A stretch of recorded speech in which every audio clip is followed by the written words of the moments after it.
Every election year, someone says, shut down H-1B and hire Americans instead. Reddit is full of debates, fear, and hot takes. Well, today we are going to ask that hard question. What would actually happen if the United States ended the H-1B program? Who wins? Who loses? And what changes immediately? So, friends, as you can see, the topic of discussion for today on the screen, should the US shut down the H-1B program?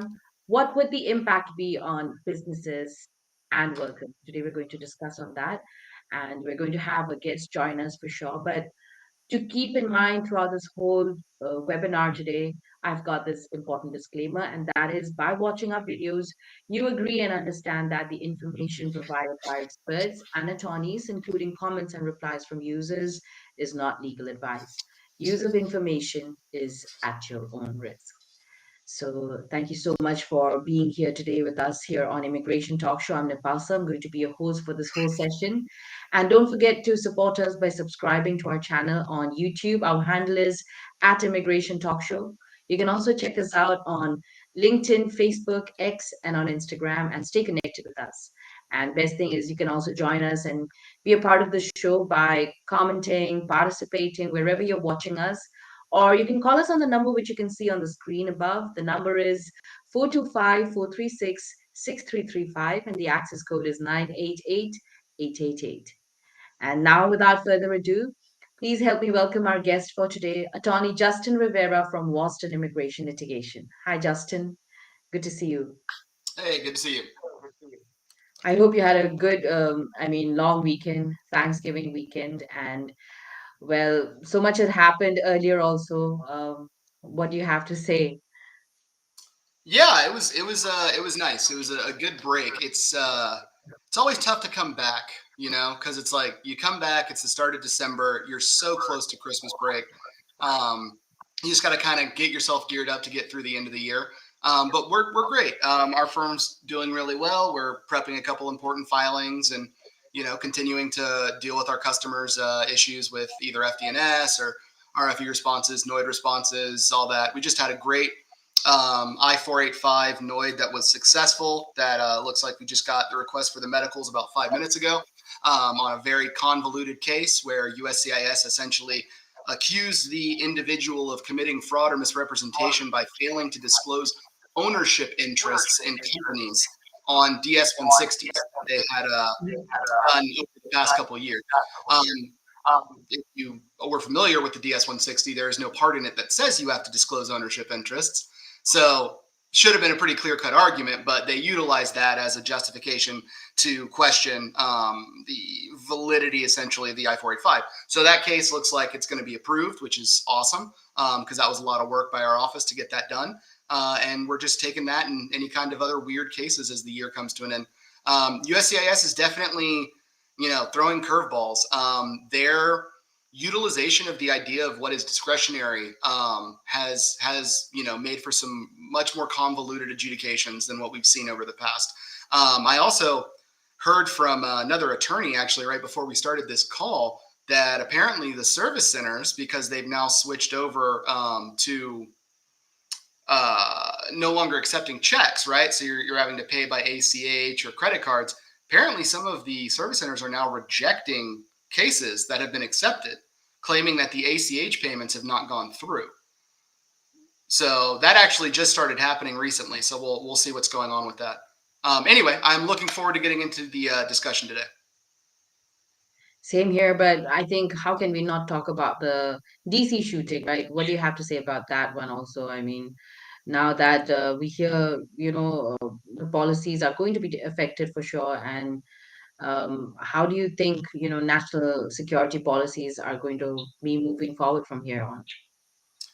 I mean, I think it unfortunately plays into the restrictive ideology that the administration holds, right? In that they want as little immigration occurring as possible. I understand that the highlights are, their desires to attempt to end asylum programs and getting rid of TPS, which are, important issues. But that's also just a microcosm of the entirety in which immigration has changed over the past year. If you look at the increase in denial rates on EB2s, national interest waiver cases, O1s, and even the uptick in H-1Bs. You're seeing a way where they're essentially pushing to limit legal immigration as well. I mean, you co-opt that with the introduction of the $100,000 fee, which we've discussed in the past, which hopefully we have a ruling, on that Chamber of Commerce case in the next couple of weeks. But all of it is generally restrictive. And the idea is one of two, right? How do they justify restriction of immigration? Either national security or economic interests. And so when you have an incident like the incident that occurred in DC, that opens the door for restrictions under national security. Now, is there an argument that doing so could potentially, benefit safety of U.S. citizens? Yeah, possibly. But I think the more realistic view of it is that it helps Stephen Miller to push through his objective, which is limiting immigration as much as possible. There was a senator on recently. I apologize for not remembering his name, but he made the point that, one violent incident being the impetus or justification for a massive scale of restriction from 19 countries to the United States, it's pretty much a disservice, to all those other people by attempting to throw them all in this one basket because one single radicalized person did something. But it's not surprising. I mean, if you think about the policy that we were discussing last time you and I spoke, right? What was a lot of the impetus for getting rid of the H-4 EAD renewal? It was this idea that one person in Colorado committed an act of terrorism and that person had an EAD. And so I think you're going to see this, attempted logic to draw lines between purely isolated incidents and immigration as a whole. I think it'd be very hard to make that correlation in a logical way for anything else. For example, I think if, a person of color assaulted a police officer, I don't think the United States would then subsequently say, hey, all people that are that color, we gotta vet them more. We gotta look at them more, right? Because that wouldn't work because that people have constitutional protections and rights in this country. But because it's an immigration issue, you're able to do a lot more simply because the president's power and immigration are a lot stronger than they are in other areas. So yeah, I mean, it sucks. I feel bad for the family of the officer who's passed away, and the other one that's in critical condition. And it's horrible that happened so close to the holidays. But I think the end result of it is probably an overreaction. Okay. Thank you so much, Justin. That's a real nice way to look at it. And thank you for, well, what can you say? The condolences are always there with the family. Yeah. But now, best thing is, well, we have a caller already who has been waiting, and I think I'll not keep him waiting for too long anymore. This is Shravan. Hi, Shravan. How are you? Tell us where you're joining us from. Are you there, Shravan?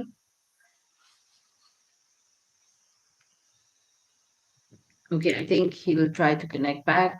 Shravan, are you there? All right, Justin, let's go on with Yeah. our questions and maybe wait for Shravan to join back. So my first question to you, Justin, would be like if the H-1B program disappeared tomorrow, would companies actually hire more Americans or would they just move the jobs to Canada and India? It's a really good question. I think we've seen with most companies that the end game is cost, right? What is it going to cost? And in that regard, I would say that if they have the capacity or ability to offshore positions, that's going to be more in line with what they'd want to do, as opposed to actually hiring more Americans. Stepping back from that, though, I think that it's really important to kind of dispel a myth that is utilized a lot when it comes to the H-1B program, which is this idea that there are just all of these Americans who cannot get jobs because of the H-1B program. As if the H-1B program and its focus on STEM fields typically is what is prohibiting people from getting employed with these organizations. I think that that's a very difficult thing to say because truthfully, if you're a company, if you're an organization and you have an opportunity to hire a U.S. citizen whose wages are not controlled by a prevailing wage, who you do not have to pay the government to employ, who you do not have to open your books up potentially to review from the federal government on, and who has the ability to potentially submit a DOL complaint against you in the event that there's, a rough termination or the individual believes they're not being paid the fair wages.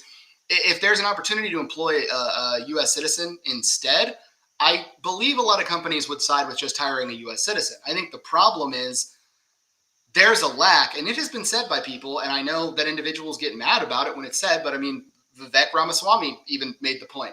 There's a lack of available individuals to do some of these jobs that take up what the H-1B system encompasses. And if a company is not able to garner that talent through the H-1B program, and there's not an available person in the United States, then yeah, offshoring is going to be what they do. And I think that unfortunately, you see the H-1B program get kind of scapegoated because it's kind of a perfect mix when it comes to creating a problem with immigration, right? You have someone who gets approved for an H-1B. The system's traditionally made for that individual to be on H-1B for 6 years, right? When everything was being put into place, the idea was, oh, well, if the person wants to stay here, they can get sponsored for a green card. They get a green card, no problem. Well, then the backlogs become, a problem for certain individuals. So those people now have to wait longer and longer on an H-1B in order to get their green cards, which means now you have new people coming in every year with that 85,000, and you have other people who've possibly been waiting 10, 12, 15 years, all on H-1B. So it creates this much bigger pot for who is on H-1B. I think now numbers are between something like 450,000 and 700,000, I think, is the H-1Bs. So look at that. That's a sizable portion of the job market. All of these people working in specialized fields, right? Otherwise, they can't qualify for the H-1B. If you get rid of that, then I think if there are avenues that can't be outsourced, like let's say, for example, a doctor, you can't outsource a doctor, right? You can't say, call the doctor, he's in India or Canada, and they'll see you. You have to have somebody here on site doing that. There, you either go without, or you're trying your best to find someone in the US that can do the job. And then for all the other tech sectors and stuff, I think you'd likely see them offshore. And if they didn't offshore, they'd probably do the best they could to automate, utilize AI. And I think that in tech, to be blunt, they're already trying to do that, right? I mean, they have pretty much annual layoffs at this point where people are just constantly being replaced. It looks like either through technology or new individuals or some combination of both. But my holding would definitely be that you would see a significant increase in offshoring where it would be possible, right? So that'd be areas where individuals had the capacity or ability to work remotely. I think for the higher tiered positions, things like managers, executives, things like that, if you have a foreign office, then you have an opportunity to explore L1s, but that's going to screw over smaller companies that don't have international offices. And so they're going to be in a position where they may go without or have to hire someone that's less qualified. And I don't know. I mean, I think as a whole, the H-1B program, it's regulated in a pretty significant manner. It has mechanisms for enforcement through FD&S and the Department of Labor. And I think that while there are people who absolutely attempt to squeak through the cracks and, maybe not file within the parameters of what they're supposed to be in terms of the H-1B program, I think that overall individuals are fairly consistent. And so I think that replacing a program that seemingly works with nothing would be ridiculous. I think that if there was some sort of long-term plan to, minimize the utilization of the H-1B program or revitalize it, and its end game was to increase U.S.-based hiring, it would need to come with a significant investment in education in STEM fields in the United States. And I have heard from people that they try to do that, and there just is a lack of applicants from the U.S. And so that's a problem, which is why they turn to foreign talent, which usually initially starts out as a foreign student. And, unless we have kids here today that want to be in those fields that we can hire for those jobs, we have to get the talent somewhere. And so, yeah, I think that you would just see massive outsourcing and then people going without until people could fill those jobs. Hopefully the next generation or the ones that are coming up, there's more of a STEM focus, I would hope. But I actually, as an exercise, and I'm a guy living in Houston, Texas, so it's an anecdotal story, but I was thinking about it, and I was like, how many people do I know that are U.S. born that have a degree in STEM? And I think it was two. And I'm a college educated guy, went to law school. I've interacted with a lot of smart people, a lot of people that have degrees. And I was thinking of the people coming up in my age, and what were we all doing? We were doing business, accounting, um, political science like I did. And so, yeah, I feel like there needs to be that base, and that base doesn't exist right now. And hopefully it can in the future. But until then, I think H-1B is important because it helps the United States not only with retaining talent in terms of individuals that come in on F1s, but typically foreign nationals are more likely to be business owners or innovators or individuals who are going to, help the economy by hopefully starting a business. Maybe when they get their green card, now you can actually file a concurrent H-1B where you do open your own company. And so those are all things that are stimulating and beneficial. I think the utilization of the program is far more helpful than it is harmful to the U.S. economy and the U.S. writ large. All right, so definitely, Justin, folks out there, if you are with H1B, say with H1B, and if you are not, then say no H1B. You can comment wherever you're watching us from. And don't forget to subscribe to our channel. Our handle is at Immigration Talk Show. And earlier, like I was saying, we have Shravan on call with us. So Shravan is actually joining us from somewhere near Minneapolis. Hi, Shravan. Are you there now? I just hope we're not lost him. Hello, Shravan.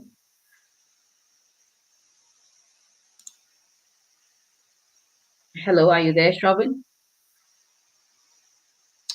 There's questions in the chat if you just want to take those. Yes. Hi, Shravan. Yes. Please tell us where have you joined us from and what your question is. We have Attorney Justin with us.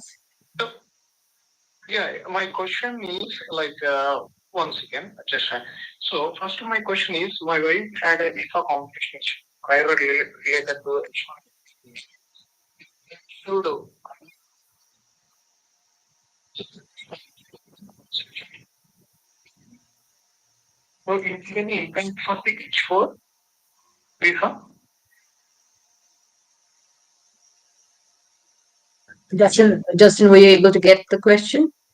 No, I couldn't hear any of that. Okay, sure.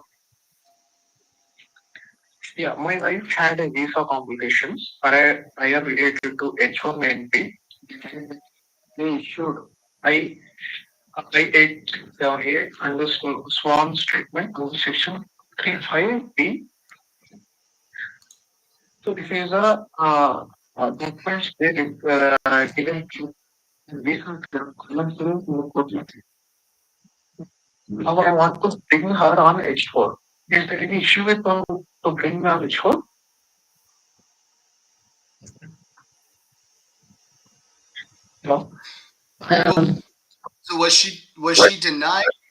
She denied a visa at the consulate, or was she denied entry to the United States?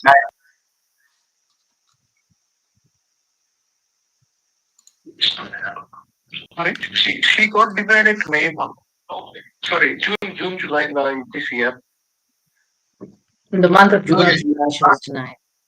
so if she got an I-867A, that's an order for expedited removal.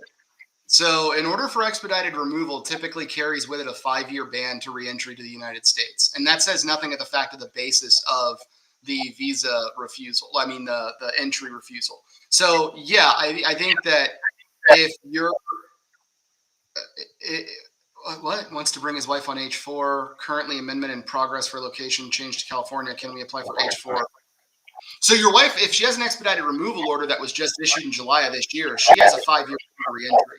And I would also need to look at a copy of the order to see why they refused her entry. Sometimes those orders can carry with them a 6C fraud finding, which would be a permanent bar to readmissibility. So best case scenario, the 5-year bar to reentry, you would have to try and overcome with a waiver. That's going to be difficult. If it's a fraud Yeah. finding on top of that, that's a permanent bar to reentry, which means it's going to be very, very, very hard for her to get back into the United States, and she would have to get a waiver. So I would say yes, it's going to be relevant to her reentry. She's going to be questioned about it at the consulate, and unless she can apply for a waiver, she's not going to be admitted for at least 5 years. I would say if you want our office to take a look at that, you could send us an email. That is part of the services that we do is helping people prepare for consulate waiver applications. But yeah, that I-67 is 100% going to be an issue.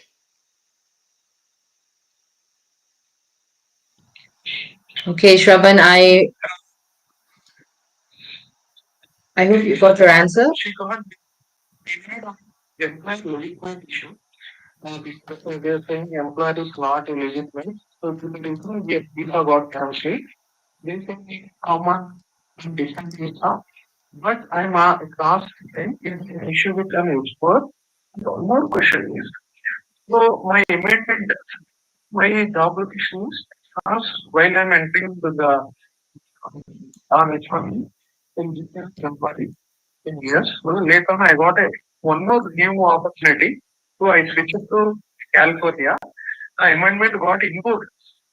So is there any impact to apply H4 visa if in the amendment is in progress? Is there an issue with to file H4 for my wife while amendment is in progress? Okay, so I think Shravan, what I can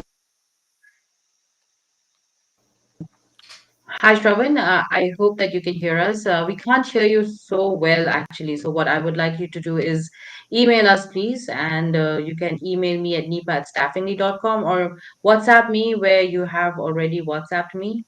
My number is 408-335-6444. And you can also email at support@wasden.law. I think that'll be best so that you can get in touch directly with Attorney Justin Rivera. And thank you so much for joining us. I wish the line was clearer, but thank you so much for your effort and for joining us. Don't forget to subscribe to our channel. Our handle is at Immigration Talk Show. All right, there's so much to talk about, Justin. I really wanted to ask you my next, which is H1B really the problem, or is it easier to blame immigrants than to blame corporations for layoffs and wage policies? Yeah, I think the program's a little bit of a scapegoat overall, right?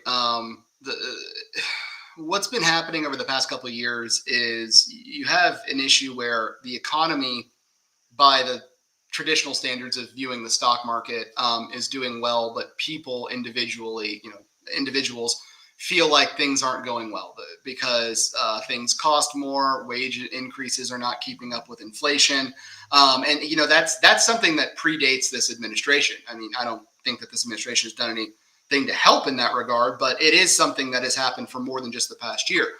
I think when people get frustrated with economics, they try to find a scapegoat, right? They want to find a justification as to why things aren't going well for them. It's a lot easier to do that by saying it's immigrants that are the problem versus addressing, the fact that corporations continue to turn record profits while shrinking their employees, right? And that's a harder thing to deal with because then you're getting into questions of capitalism, late stage capitalism being what we're in.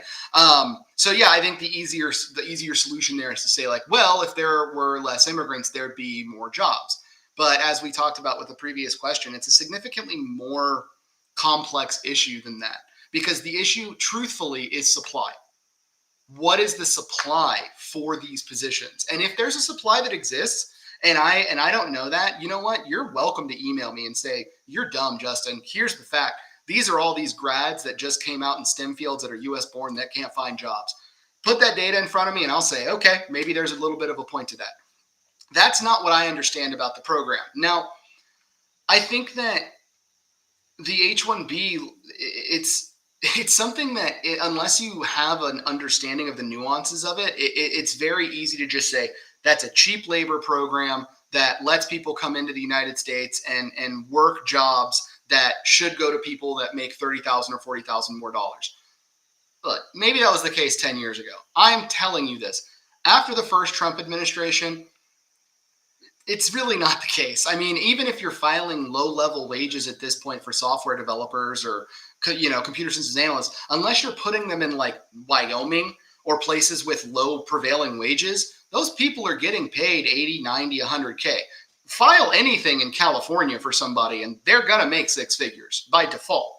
And so there's been things that have been put in place to ensure that there is compliance and that there isn't a way to kind of game the system with these low wage employees. So yeah, I think that corporations are going to do what corporations do. They're going to take advantage of certain circumstances and situations, maximize profits while minimizing overhead, right? It's a tale as old as time. Their utilization of H-1B workers is basically them kind of working the system, and the system is geared more towards them now more than ever. If you think about the implementation of the 100K fee in the current iteration, if it stands or pass muster, you're basically going to eliminate small employers from being able to use the system to recruit foreign talent, unless that foreign talent is here in the United States presently at the time that they file for them.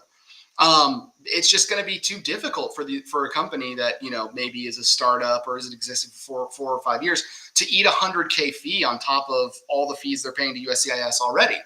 And so I think it's already stacked to benefit corporations. I think they want to tilt it more, the program, towards benefiting corporate. And by the way, when I say corporation, I mean large Fortune 500 companies, right? Not the mom and pop consulting companies that got 15 people in it, the big ones. I think they're going to use what tools are available to them.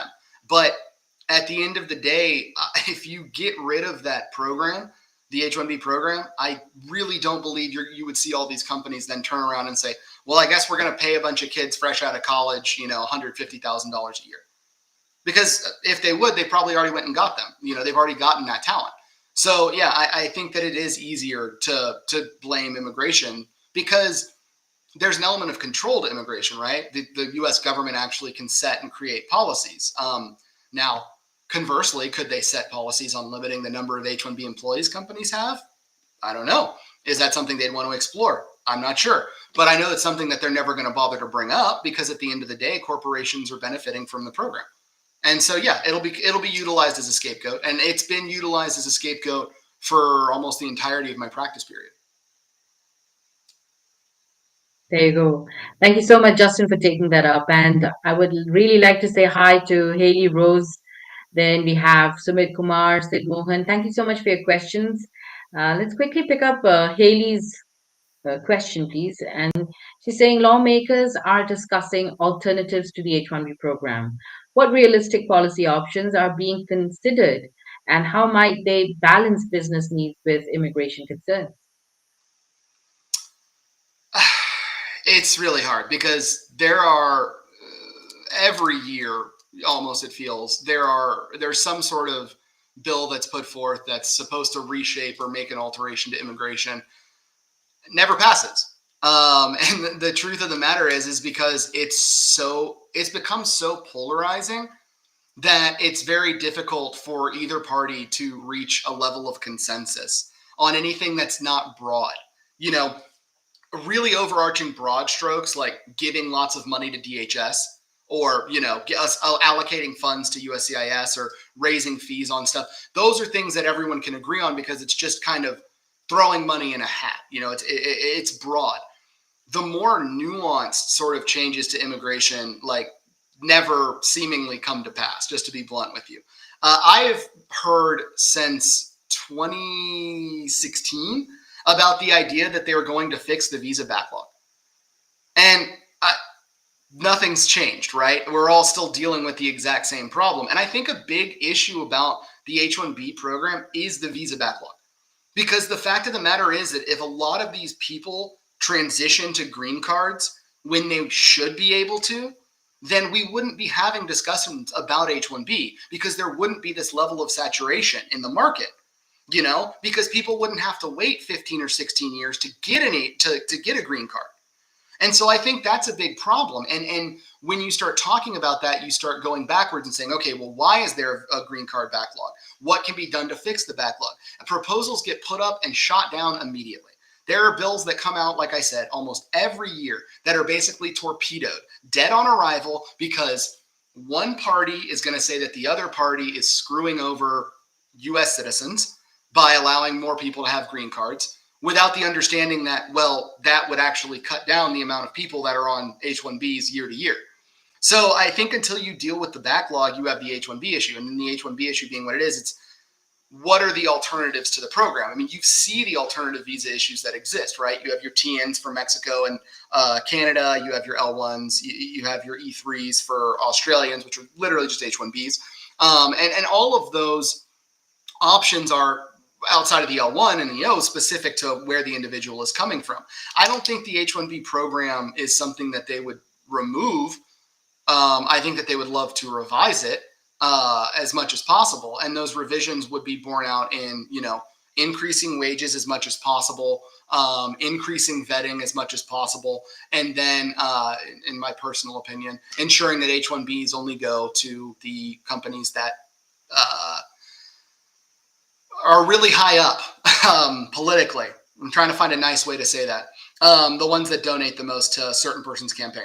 But I do think that that would be their end goal, is to revise the current system in a way that prioritizes big companies and kind of shuts the door on mid-size and small firms, which I don't think is good for business overall. I don't know if you guys are aware, but it actually kind of sucks when industries become consolidated. If you want to see what that's like, go on an airplane.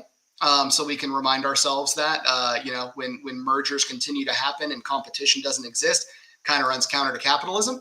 I think that if there are alternatives being put forth, it would be very unrealistic that they are actualized.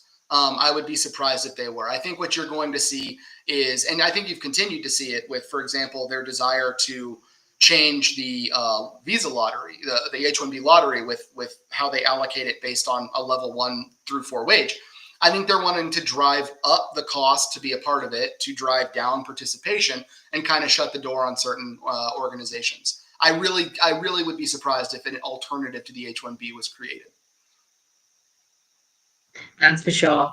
And I think if it at all there would be any alternative, everybody's going to run to that, and that as well is going to be backlogged as soon as possible. Who knows? But thank you I so don't much, know. Haley. I think it's possible. I think in the alternative, if there are these real concrete changes made to the F1 program, like what's being proposed, and eliminating duration of status, putting specific durations, reshaping OPT and STEM OPT, I think you're going to see less kids coming here to go to school. That's just the truth. And I don't think attracting intelligent foreign talent to the United States is a bad thing.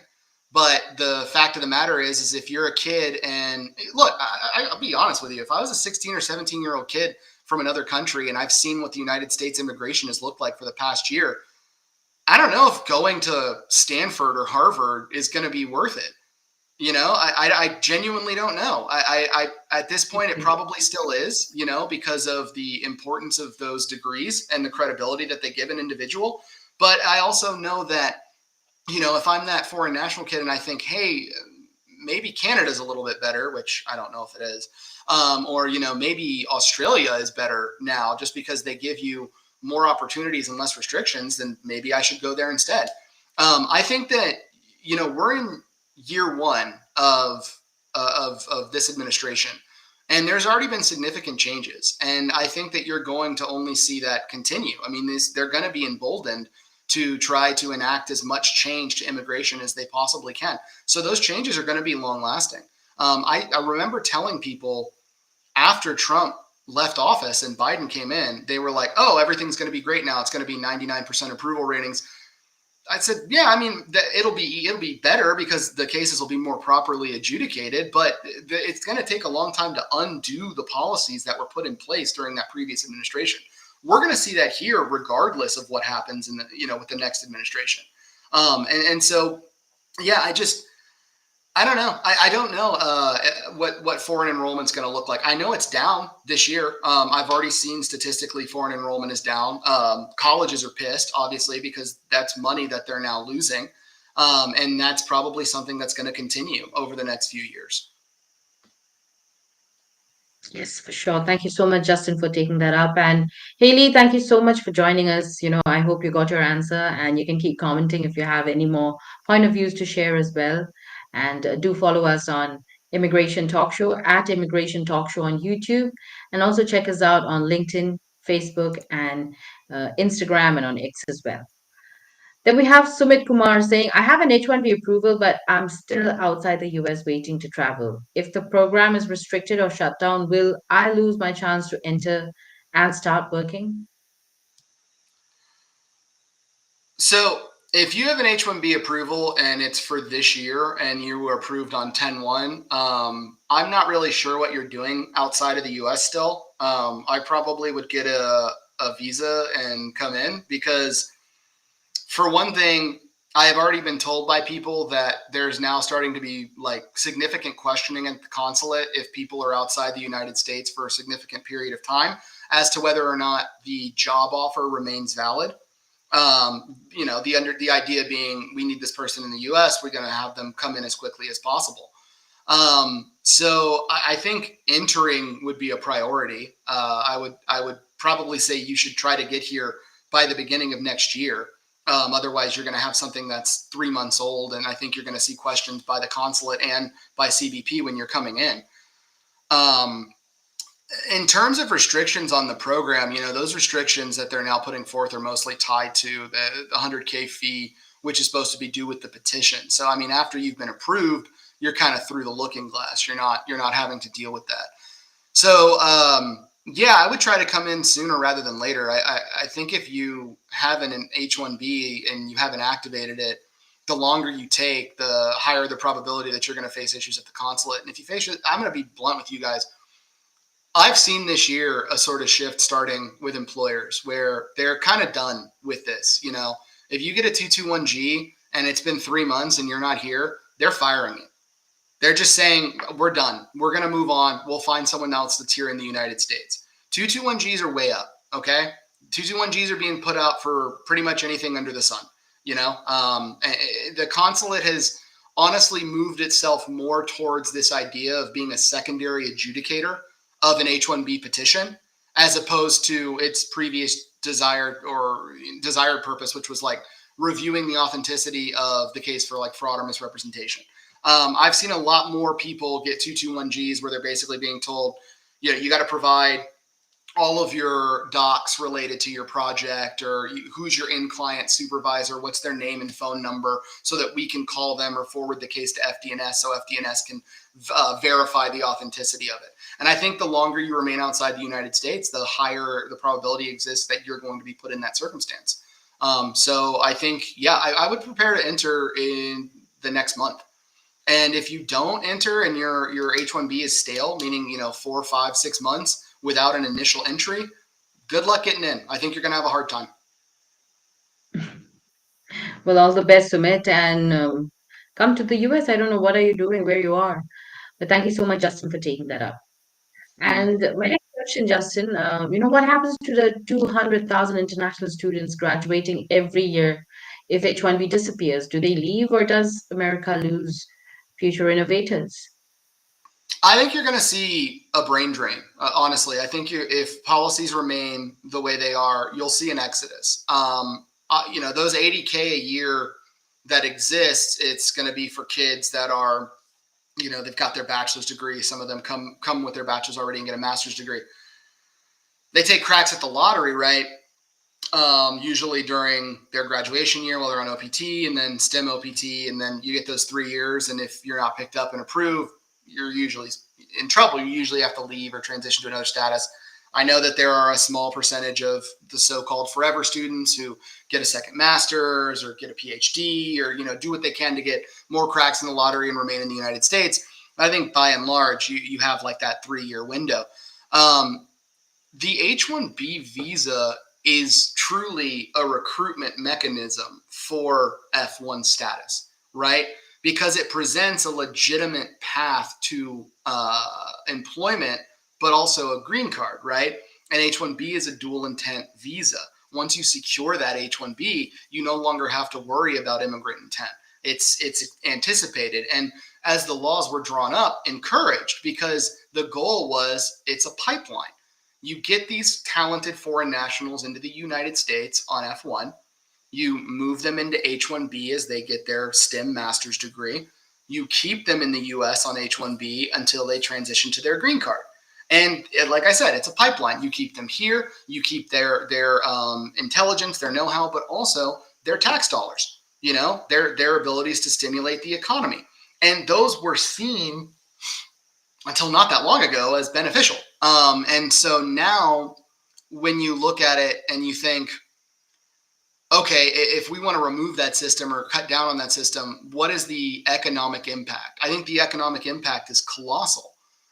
Removing even what the companies would do in the event that the H-1B wasn't there, they wouldn't even have access to hiring for certain individuals, because those individuals would likely never come to the United States. And I know that people talk about like the O1 as this idea, as a backstop, as like a here's what you can do if the H-1B doesn't work. I really think we need to stop pretending that the O1 isn't the incredibly high tiered visa that it is, because it's supposed to literally be for the cream of the crop. You're the top 10% in what you do. Okay, that's not a lot of people. All right, like to make this idea that it's like I wrote 5 research papers and I judged a competition on robotics. You're not going to qualify for an L1 just based off that. So that is not a realistic alternative to the H-1B. So yeah, I think that we would lose out on a lot of talent, and it would be unfortunate, because that talent would either go back to their home country after getting a U.S. degree, which is what we didn't want happening as recently as 15 years ago, or they would never enter the United States in the first place, and they would just go to universities in other countries. Yes. Thank you so much, Justin, for taking that up. And well, we have Bhargav also who has joined us. Bhargav, I'm going to take your question. He's asking, if the H-1B program was shut down, what immediate consequences would US companies, especially in technology and healthcare, face in terms of talent shortages and competitiveness? Yeah, I mean, it'd be a colossal brain drain. In those industries where you're not able to outsource to, you would see direct like community issues. If there's a shortage of staffing of nurses in a rural town that utilize the H-1B program, and those individuals are no longer able to use it, then those jobs just go unfulfilled, unless they're able to find someone in the market. They haven't found someone in the market. That's why they're utilizing the program. And so, yeah, I think that it would be tremendously problematic. I mean, I've talked about this case before, but I think it's a stressor to explain like where we are in the current state of immigration. I had a lady who is a special education teacher in South Carolina who overstayed her visa, and she has a 3-year barter reentry. We tried to get her a waiver, and they just said no. They literally said their justification was they can just hire someone else. Well, the school district sent the consulate a letter saying, we can't hire someone else. We've looked and we've tried. This person has 5 years of experience with special needs children. That is not something that's just out there in the world. That's not something that's easy to just have. This person is unique, specialized, and needed. Consulate still said, nah, they can come in after 3 years. But the point of that is, those are the kind of circumstances where it's frustrating when people talk about the H-1B program and say like, oh, it's just a system for people to manipulate it. And they're able to get low wage software developers. That's a part of this process, but it's not the entirety of it. And even that part of the process is regulated. And I think that it's difficult to have conversations about the H-1B program with people that lack the understanding of it. And it totally makes sense, right? If I didn't do this for a living, why would I know this information? The same thing with a mechanic, right? I'm not going to go talk to a mechanic and be like, I know all about, my car's engine because I read one article about it. It's like, well, no, that person's an SME. They're a subject matter expert. So it's difficult to have the conversations because the talking points about the negatives of the H-1B are simplistic, concise. Foreign workers, low wages, American jobs. Just that's the points that are hit over and over again without actually diving into the nuance. And it's very interesting to see. Sorry, my nose. It's 38 degrees here, so I've had a runny nose all morning. It's very interesting to see the kind of stances of people that are actually like out there. Like, you have the policymakers who would say one thing. You have the president who has multiple times endorsed H-1Bs. I'm sure to the chagrin of Stephen Miller. But you also have these people in industries that are coming out that are saying like, hey, these programs are important. Like we need these because we need to fill these positions. And so the people that are against the programs are basically just they're using smear campaign talking points without actually diving into the intricacies of the program itself. And so that kind of goes back to the previous question that we talked about. Like it would create a talent shortage, right? It would create a brain drain. But it wouldn't just impact companies right now. It would impact schools. It would impact colleges and their ability to recruit people. Because if there's no pipeline to eventually get a green card through employment, then it limits their desire to come here. And I think we should really dive into this. Like the H-1B is not a, hey, you come here and you're good to go. Like you have to have a minimum of a bachelor's degree in a specific specialty, which means that you are falling into the category of highly educated individuals. I'm going to Google something real quick.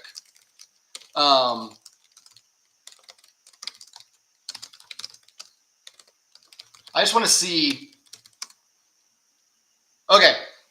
According to this, in 2022, 37.6% of U.S. adults aged 25 and older have a bachelor's degree or higher. So 37% of people in the United States have a bachelor's degree, right? That's the idea. It looks like that number comes up to 42.8 in more recent years, but it looks like 41. It's all age demographic out, but let's say generally 37.6. So 37% of people in the U.S. that are in the labor market have a bachelor's degree, which means, 80 or 60, 70%. This is why I don't do math. 60%, like 60% of that market does not have a degree, right? But how many jobs actually require a degree now? I'm sure it's a large swath of what the economy has. So that creates obviously an opening where individuals are needed that have these degrees.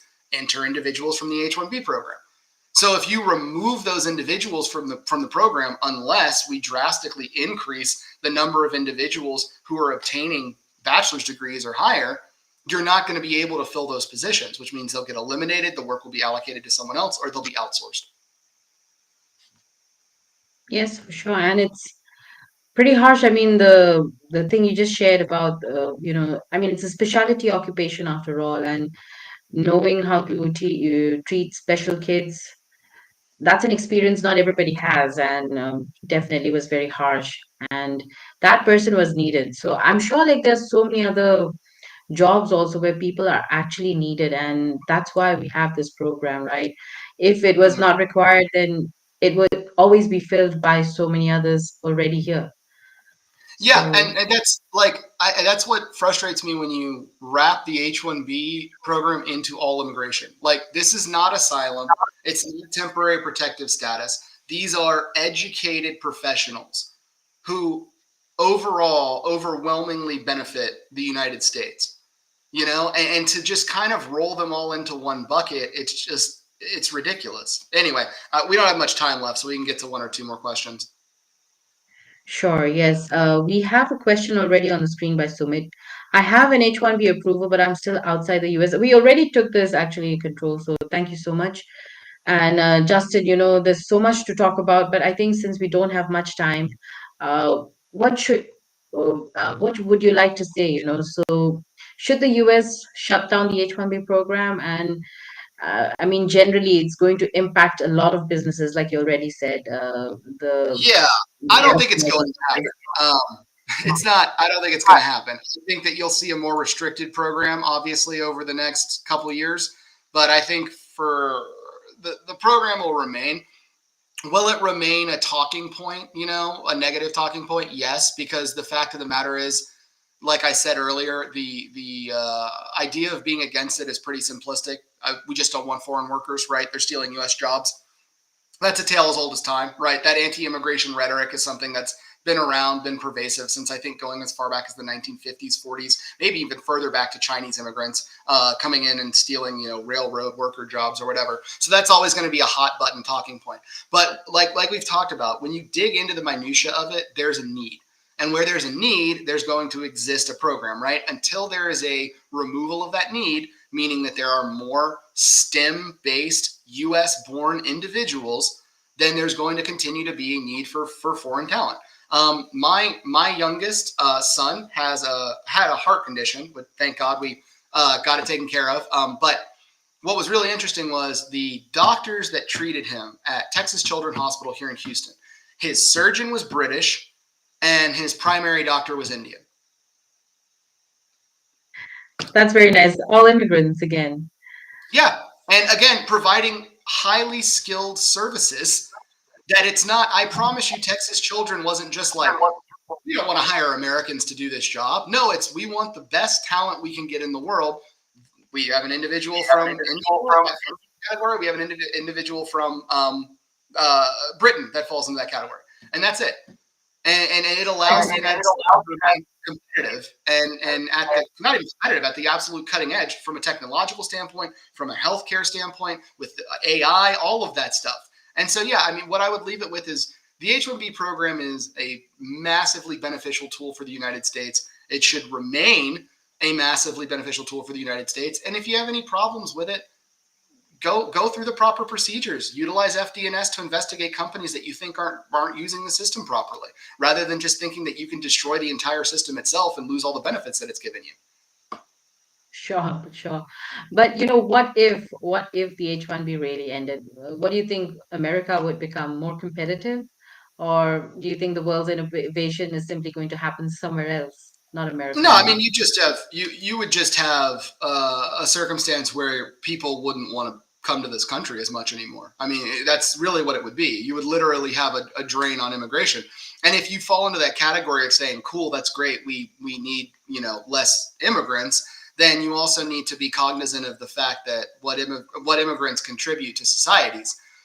You can remove almost all of what we have discussed today, and if you want to get blunt about it too, if you look at Japan right now, they're literally in a deficit when it comes to their population because there's now like less kids being born than the level of people that are dying. So they basically have a negative replacement rate, right?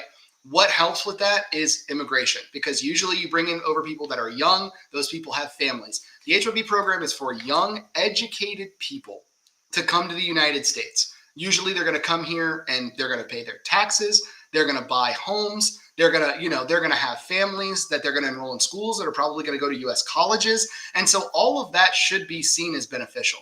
Now, if you have a counter argument to that, I would just say this. You've got to be able to say, if we get rid of something, what do we replace it with? And if that something is nothing, corporations aren't going to go for it. Companies aren't going to go for it. And it's just not going to pass, right? Because they're the ones who donate money to the politicians that vote on the policies. And so I don't see, like I said earlier, I don't see the program going away. If it were to go away, it would be massively harmful to the United States economy. And so it's not going to happen. No matter what the rhetoric remains, it's just not going to happen. But yeah, if it did happen, it would be bad. And I don't even say that as just an immigration attorney. I mean, generally speaking, as how it would impact the United States, it would be bad. We would fall behind other countries that begun to utilize the accumulation of talent that we have had access to over the last 50 years. That's so true. 100%. Well, I think we'll have to end it on that, Justin. I think it's a good note. And thank you so much for being a part of this session today. It was really wonderful having you. And I really wish the call earlier with Shravan was clearer. But Shravan, once again, I would like to tell you that you can get in touch with Attorney Justin Rivera. You can check out the link which you can see on the screen or email him at support@wasden.law, especially with all the details. And yes, thank you so much, everyone, for being a part of this. Justin, thank you once again. Thank you for having me. I do have to walk my dog, so I'm going to go. Y'all have a good one. Enjoy your walk. Bye bye. So, friends, thank you so much once again for joining us here. Don't forget to subscribe to our channel. Our handle is at Immigration Talk Show. And also, leave what you think. Should the H-1B program end or not? And tell us where you have joined us from.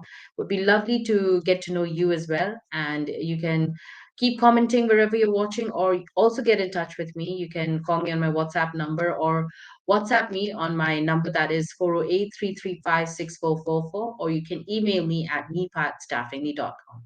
Once again, stay in touch with us on YouTube, LinkedIn, Facebook, X, and on Instagram. Our handle is at Immigration Talk Show. This is it for today. Y'all out there, keep on having a wonderful day ahead and a splendid week ahead. This is Nipasa saying bye for now.